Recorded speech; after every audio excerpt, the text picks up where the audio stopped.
नमस्कार दोस्तों, कैसे हैं आप लोग। बेहतरीन खबरों के लिए चैनल को लाइक और सब्सक्राइब करें और साथ में कमेंट भी। आगे बढ़ते हैं मुख्य समाचारों में। धन्यवाद। अमेरिका के बाद अमूल अब यूरोपीय बाजार में उतरने को तैयार। प्रबंध निदेशक अमूल और गुजरात सहकारी दुग्ध विपणन संघ लिमिटेड के प्रबंध निदेशक जयंत मेहता ने कहा है कि अमूल द्वारा अमेरिका में पेश किया गया दूध बेहद सफल रहा है। अब वह पहली बार यूरोपीय बाजार में उतरने को तैयार है। उन्होंने कहा कि अमूल रोजाना 310 लाख लीटर से ज़्यादा दूध एकत्र करती है। वित्त वर्ष में 10,000 कर्मचारियों की नियुक्ति करेगा एसबीआई। भारतीय स्टेट बैंक एसबीआई वित्त वर्ष 2024-25 में 10,000 नए कर्मचारियों को भर्ती करने की योजना बना रहा है। एसबीआई के चेयरमैन सीएस शेट्टी ने बताया, हम प्रौद्योगिकी और बैंकिंग सेक्टर में विभिन्न प्रकार की नौकरियों के लिए भर्ती कर रहे हैं।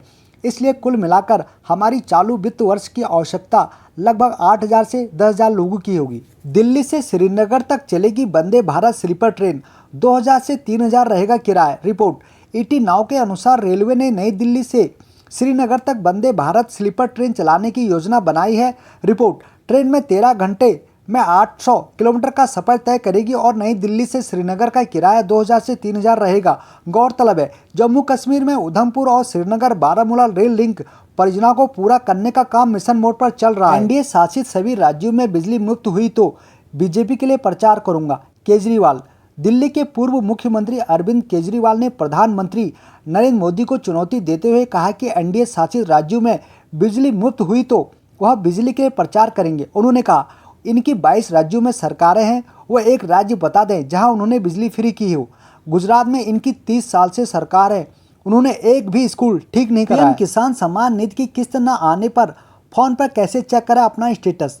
प्रधानमंत्री नरेंद्र मोदी ने शनिवार को पीएम किसान सम्मान निधि योजना की 18वीं किस्त जारी की है। राशि न मिलने पर पात्र किसान फोन पर अपना स्टेटस चेक कर सकते हैं। इसके लिए आधिकारिक वेबसाइट pmkisan.gov.in पर जाएं और फार्मर कॉर्नर में बेनिफिशियरी लिस्ट ऑप्शन चुनें। इसके बाद राज्य और जिला समेत अन्य विवरण भरें और गेट रिपोर्ट पर क्लिक करें। हरियाणा में बीजेपी सरकार बना रही है, हमें जोड़ तोड़ करने की जरूरत नहीं, CM Saini.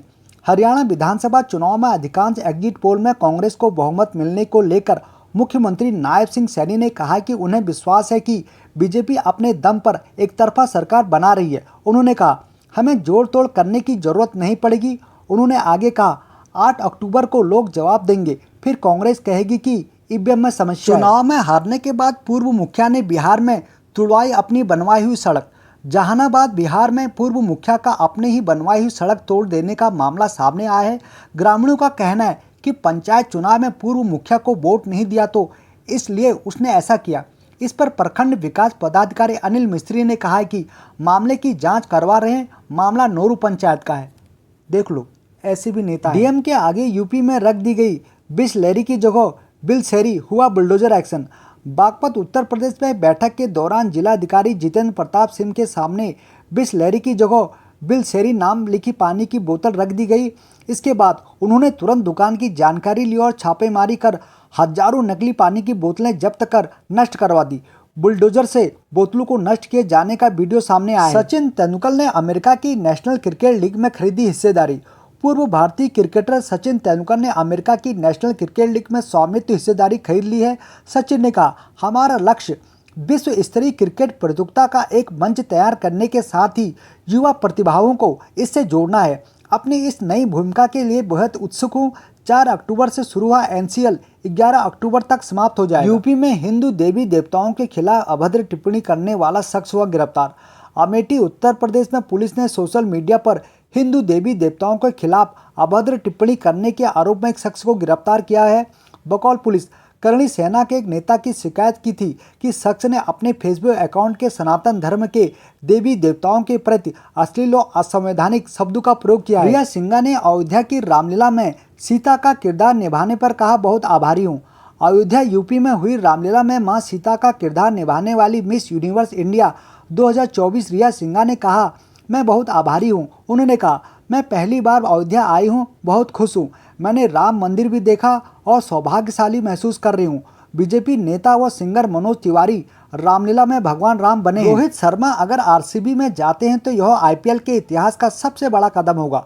De Villiers, AB de Villiers का मानना है कि अगर रोहित शर्मा आईपीएल के आगामी सीजन में आरसीबी में शामिल होने का फैसला करते हैं तो यह टूर्नामेंट के इतिहास का सबसे बड़ा कदम साबित हो सकता है। रोहित के मुंबई इंडियंस छोड़ने की अफवाहों पर प्रतिक्रिया देते हुए डिविलियर्स ने अपने यूट्यूब चैनल पर कहा है कि यह कदम हर तरफ सुर्खियां बटोरेगा। यूएस में भारतीय डॉक्टर्स के लिए ग्रीन कार्ड की प्रक्रिया में तेजी लाई जाए।